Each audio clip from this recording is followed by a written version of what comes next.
Друзья, всем доброго времени суток. Мы сейчас едем, отвезем посылки по адресу. Женщина попросила, она пожилая, прям домой. Ну, тут недалеко от нас село есть такое, Махкиты. Мы туда уже ездили, вы видели. Мы там бывали. Завезем. Это, видите, мои растения, что я посадила. Они у меня, ну, до земли хорошие. Они у меня, конечно, принялись, но сюда земли хорошие тоже завезем. Они тогда будут плестись. Красиво будут расти. А сейчас мы едем, отвезем посылки. У нас такой дождик идет хороший. Хотели поехать с Исханом вдвоем, но прицепились Софишка и Анжела. Скучно дома. Сегодня дождь идет. Можно мы с вами прокатимся. Тут София вспомнила Махтаты, Орлиное гнездо. Ну, в общем, скорее всего, заедем. Но будет видно. Сейчас завезем женщине, главное, ее заказ. Вот, она там прям по дороге живет. И немножко, пускай прогуляются девочки. Ну, в общем, вот такие вот дела. Трава, видите, зеленая.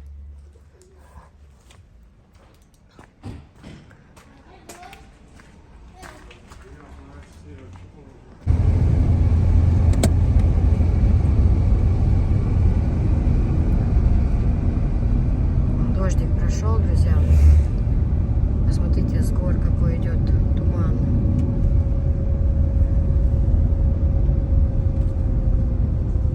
И, короче, что супчики Ленарсон, такой диетический.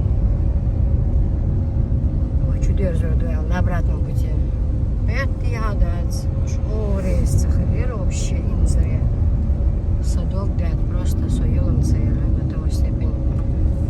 Давай так, а то саин гумая цер.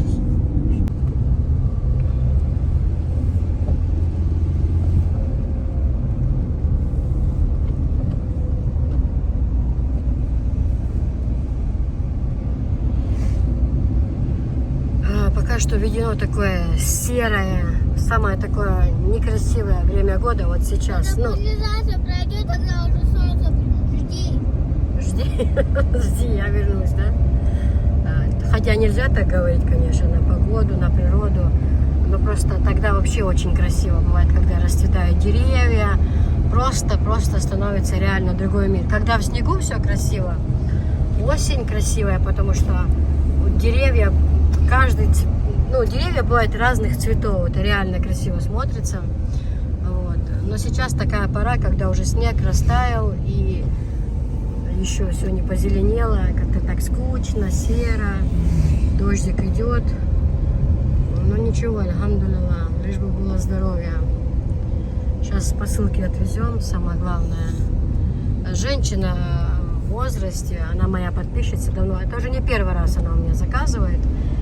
Вот, и она попросила, ей срочно нужно на воскресенье. Я так пробила по своим каналам, там, может, кто будет ехать или это. На такси вообще там сумасшедшая цена. А так это от нас не очень далеко. Ну, решили поехать. На нашу почту посылку завезли. Сегодня у нас суббота, да. Вот. На нашу почту посылки завезли. И сейчас отвезем туда, в село Махкиты, посылки. И на обратном пути нужно было закупиться чуть. А то у нас ни картошки, ни лука, ни морковки дома. Прям овощи, все такое закончилось. Немножко скупиться нужно будет овощей. Ленту, да. Лента далеко. Там Махтаты есть большой магазин, Софиш, туда заедем. Она такой маленький, да? Ну да. Ты смотришь, что он большой. Кто большой? Магазин. А сама просто маленький. Но он и правда большой.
направляемся в сторону Махкеты. Это у нас Цавидино. Село называется Цавидино. Или вверх ходим, да? Цвет.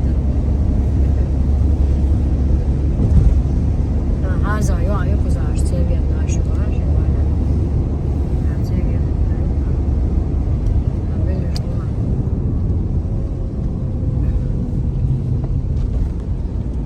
Ведено огромный район, большой, девочки. Есть, мы живем в центре Ведено, есть за Ведено, Дишни Ведено. И так район вообще большой, а? Ведено, Ведено, да. Надька, Софяча. Софиш, помолчи чуть-чуть. Или ты сейчас поедешь домой? А ты не помолчишь? Я сказала, ты есть Махаласу.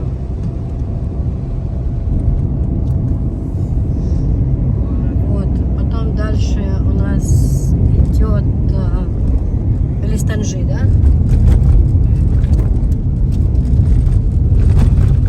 Ну, там покажем, когда Листанжи. Листанжи это тоже Веденский район. Веденский район очень большой, да, здесь есть Махкеты, Дёзин, потом что еще? Бабушки не мешают вообще вертятся. Хоть Тунисило. Там Махкеты, даже в самом Махкеты тоже там есть отдельные тоже, как бы такие небольшие села.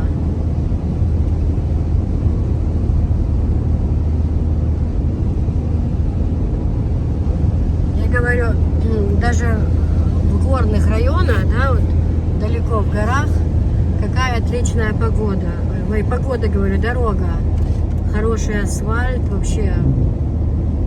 Очень сильно была испорчена дорога. Просто вся была, ну вот от техники, от военной, вся такая была в дырках. Вообще невозможно было ездить просто. А сейчас везде, даже вот на Казино и дорога, и вот эти в горных местах, везде есть газ проведен. Нет ни одного человека в Чеченской Республике, чтобы не было газа, да, например. Это вот далекое горное село, вот эти, где мы сейчас проезжаем, это очень далеко в горах. И тем не менее, как-то, знаете, ну вот нету таких каких-то, да, разбитых сел, там, каких-то там таких деревень, где там все, ну, избушки такие, все, что рушится, дома такие, да. Все живут, такое впечатление, что в каком-то там, чуть ли не в городе, да, настолько все красиво, настолько все чисто. А вот по той дороге, Гуни, Эцала, да, Агишпатой, вообще тяжелая дорога, друзья. Как-то мы покажем. Мы когда в Хасавюрт иногда ездим, мы едем по той дороге, проезжаем. Там вообще высоко ехать, там нереальные подъемы. Там просто, не знаю, просто на легковой машине, на пустой, не груженной, очень тяжело подниматься. Представьте, там у людей такие постройки, там до того красиво, чисто живут люди. Просто это все, ну, постройки с кирпича хорошего, с добротного, все там. Это сколько стройматериалов было завезено, да? Вот и лошадка, Софишка. Да? Кстати, тоже это черное. Сколько было материала, вот люди все равно, да, не унывают. Я вот все равно восхищаюсь вот все равно чеченским народом, да. Вот люди не унывали, даже во время войны, когда шла война, казалось бы, да, когда, ну, за войну сколько раз там рушились, все это вообще, крыша, окна, тогда же не было пластиковых окон, были стеклянные. Вот у нас сколько раз вот мы забивали в окна, у нас окна были вот такие ковровые дорожки, мы забивали, потому что, ну, снаряды, пули летали только так, осколки, где-то постоянно, без конца взрывы, там, перестрелки, все вот это вот. И окно запросто залетит, да, в окно, только так. Сколько людей так вот погибло. Поэтому забивали вот такие ковровые дорожки на окна. Вот, и как бы защита была. И тоже как-то попал снаряд в комнату, в котором, ну, где свекровь, да, где что это, не свекровь. в ту комнату, где они спали.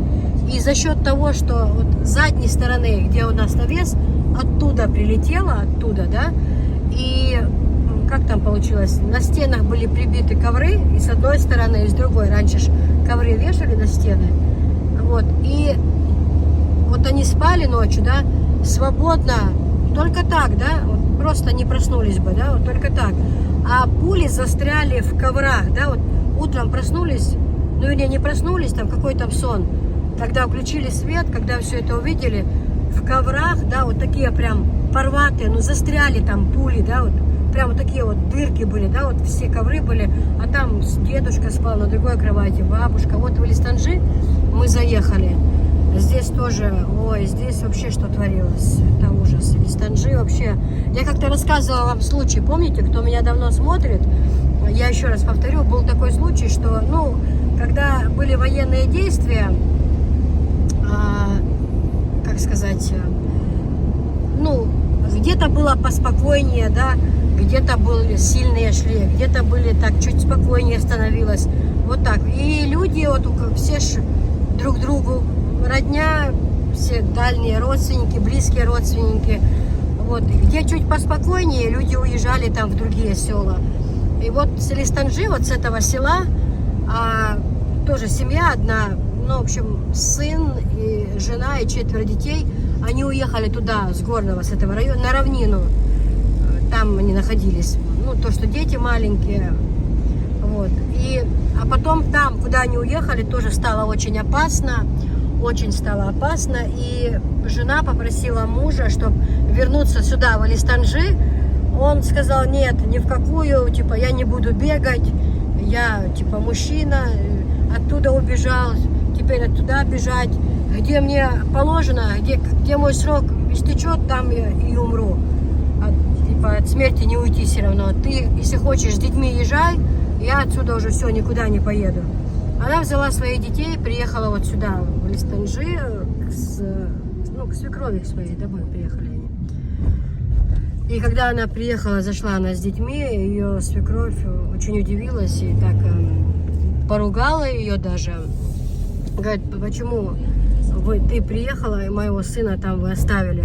Ты своих 4 детей как любишь сильно, да? Вот ты приехала с ними, а моего сына как мне теперь душа будет болеть? Вот детей здесь оставляй со мной, а сама езжай и привези. Скажи, что у меня, ну, она стала плакать, у нее больное сердце уже, она переживала. Вот тут она, видимо, дома была не одна. Собечка, видишь, садик у них тоже? Какой он? А вот село, в Элистанджи садик. Видишь, какой яркий, красивый садик? Да ты везде ходила. Да, видишь, тут тоже детки в садик ходят.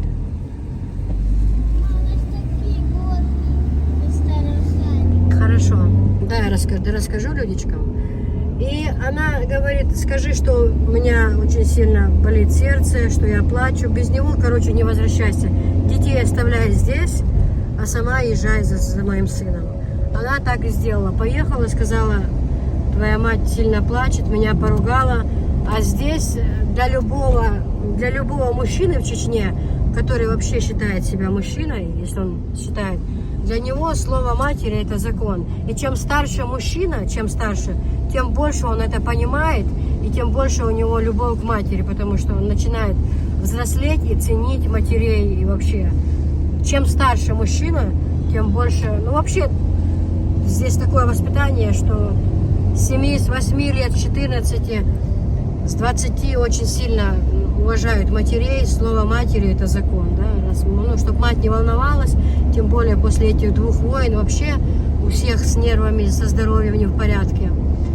Ну все, для него это был закон. В общем, они выехали, он послушал, что сказала жена. Вот заканчивается Элистанджи. Заканчивается это село, и вот мы сейчас вот пойдут Хаттуни, там, да, наверное, первое. Вот.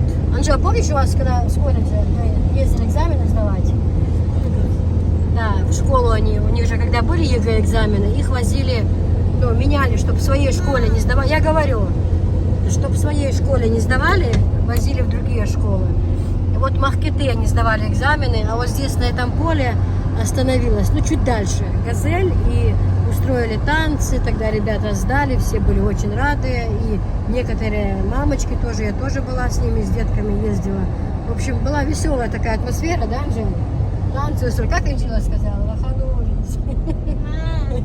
Да, я тоже хочу ланч. Мам, такая школа была, твой ланч, это страшно? У Анжела, я расскажу, немножко отойду от темы. У Анжелы одноклассница, Инджила ее зовут, она такая девчонка, знаете, ну такая юморная. Она не так часто говорила, но если что скажет, то так, то смеялись все. И, в общем, ребята вышли танцевать, приглашают девушек туда-сюда. И тут кто-то из парней такой в этом состоянии, в радостном, бежит к завучу и в надежде пригласить ее танцевать. А она резко так отказывает, знаете, нет, нет. А эта Инджила сидит в «Газели», в окошко смотрит и так говорит с таким лицом, типа, знаете, ну, типа прикалывается, говорит, лоханулись. Все тогда смеялись очень сильно. Ну, вообще, хорошая была атмосфера. Вот. Туда ехали, все молились, все переживали. У меня сдали первый экзамен, все выходят, все рады, говорят, хорошо, да, сдали там, все отлично, где-то кому-то помогли, не без этого.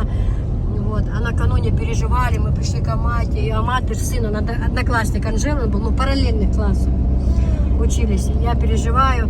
Анжела уже говорит, да, мам, я прям все смогла сама, все хорошо. И прям, ну, и тут выходит этот Аматин сын. Я говорю, ну что там, Малик? Он говорит, не, он вначале накануне сказал, типа, да, долларишь, типа, не переживать. Да что там вы переживаете, сдадим, знаете. Ну, тут отличники переживают, да, а он как бы не блистал учебой, говорит, не напрягайтесь, типа, сдадим. И потом все же выходят, и Малик такой идет, уверенный в себе, это Аматин сын, говорит, я же говорил, что сдадим. В общем, вот такие вот дела. Я говорю, ну и вернусь к той теме, к той печальной теме, друзья. И значит, она, невестка, взяла своего мужа, они едут с равнин сюда, в горное село. И когда они доехали до села Шале, они увидели, что со стороны Ведено очень много едут скорых с мигалками, прям очень. И прям, знаете, вот, люди все взволнованные, что-то происходит, к больнице подъезжают скорые, не успевают людей раненых, в общем, они тоже остановили такси, вышли, в чем дело, и сообщают, что в Ведено, в Веденском районе была мощная, ну, короче, бомбили, короче, с самолетов. И село Листанжи прямо в шахматном порядке была бомбежка. Ну, вот, то есть, вот полностью, вот представьте, сверху вот полет, да, вот дома, вот в шахматном порядке.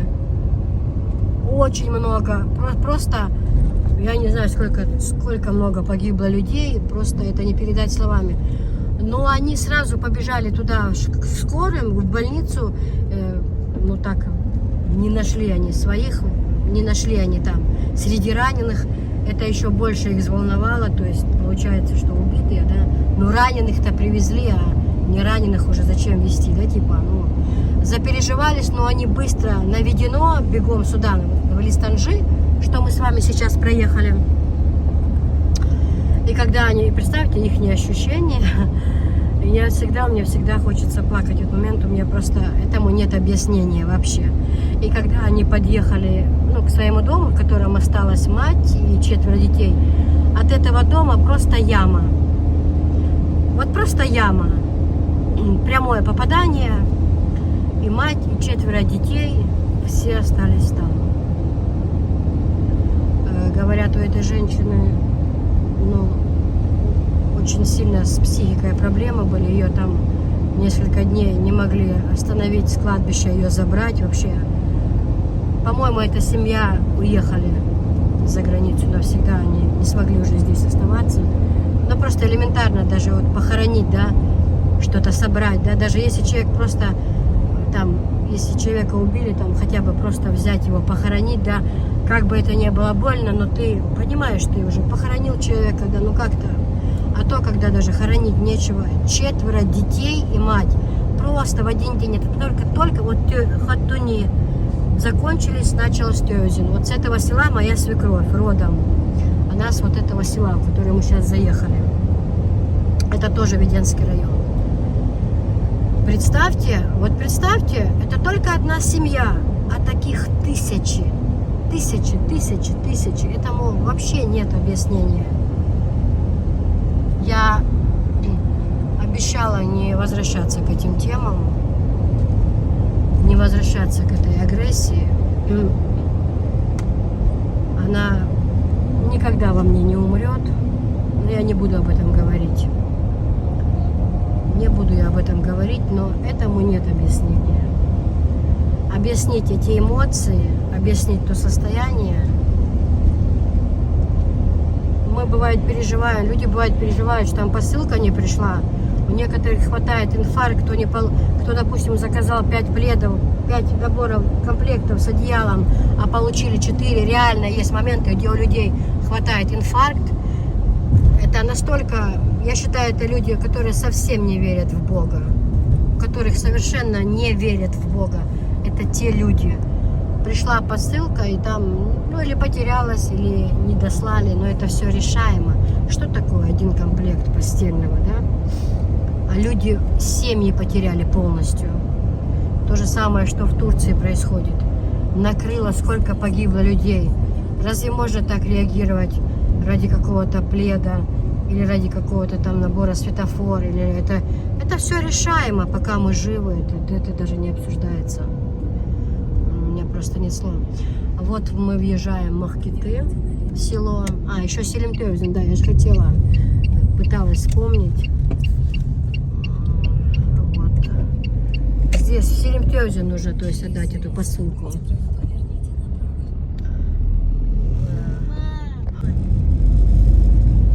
Он сауалан же. Схан, Селимтёзин. Надо только остановиться, спросить. Я, честно, этой женщине, я ее адрес точно не знаю. Нужно остановиться, спросить. Поворот, я от Селимтёзин, тебя ассоциация, посмотрим. Он запомнил, ты правильно едешь. Софиш, нам же сначала посылочку нужно завести. А где? Селимтёзин.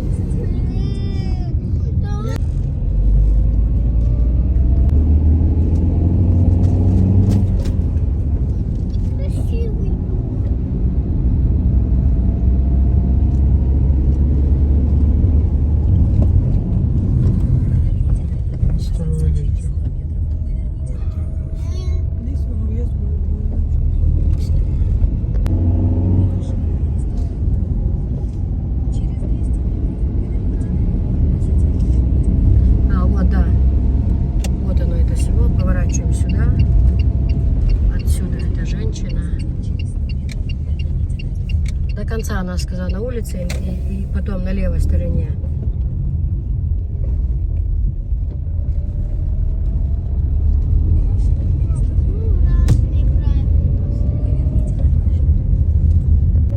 Так, все, девочки, отдали посылку. Нашли еле-еле, если честно. Теперь куда? Потом заедем еще в магазин оптовый, скупимся. Давайте сейчас туда, в Орел, заедем. Немножко посидим, а то у Софишки будет инфаркт. Да, у меня голова болит. Сейчас чайку выпьешь, перестанет голова.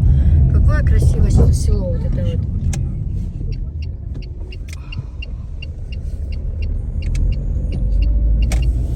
Видишь, девочки играются хорошие.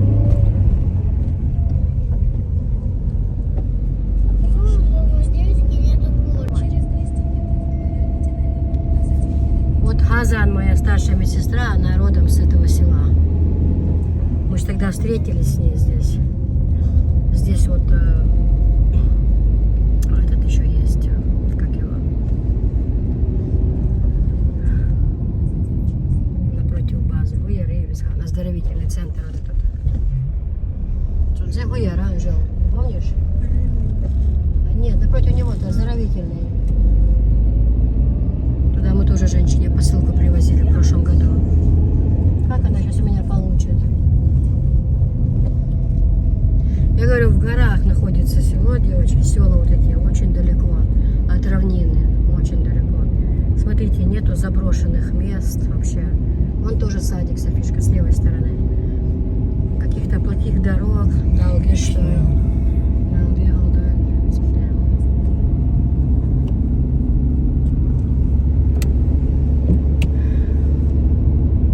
А если еще учитывать, что 2 войны прошли, так вообще, представьте. И кибечи красные.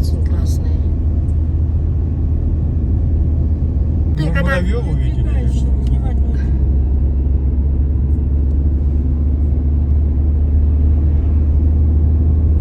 Вот же она.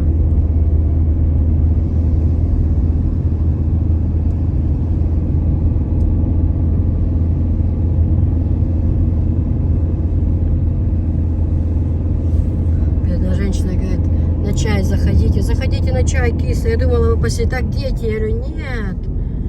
Дети очень сильно стесняются. Она говорит, заходите, заходите.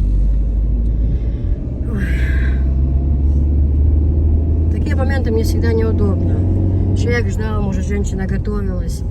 Можно было зайти на кружку чая.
Такая красота вообще. Очень-очень красиво. Посмотрите. Посмотрите вдали, какая красота. Как все красиво. Мне, конечно, чуть-чуть легче уже. Но все равно еще так чихаю. Так немножко в себя пришли. И нужно было сегодня на почту и посылки завести. Нужно было и сюда привезти женщине заказ. Там еще дальше, если получится, там есть знаете что? Музей. Вот чуть дальше есть музей. Я сегодня постараюсь вам показать эту мечеть. Может, не мечеть, а музей. Тут просто я увидела, написано мечеть. Иду и вижу, что написано мечеть. И читаю, говорю, музей. Вот мечеть здесь же, пожалуйста. Желающие могут прийти помолиться. А вот дальше здесь музей. Я только не знаю, он сегодня работает, в смысле, всегда там открыто или нет. Но это мы сейчас с вами посмотрим. Ой, такая атмосфера. Посмотрите, какая кругом чистота. Слышите, птички поют.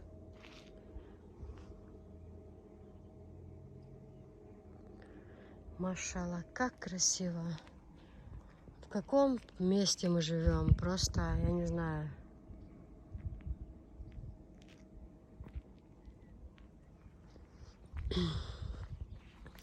До чего красиво. Вот музей здесь. Я знаю, что музей, но мы здесь никогда не были. Мне супруг все время говорил, ты снялась музей? Ты снимала музей, показывала? Да вот не снимала, не показывала. И сегодня постараюсь показать. О, тут уже вон пушки на нас направлены с вами.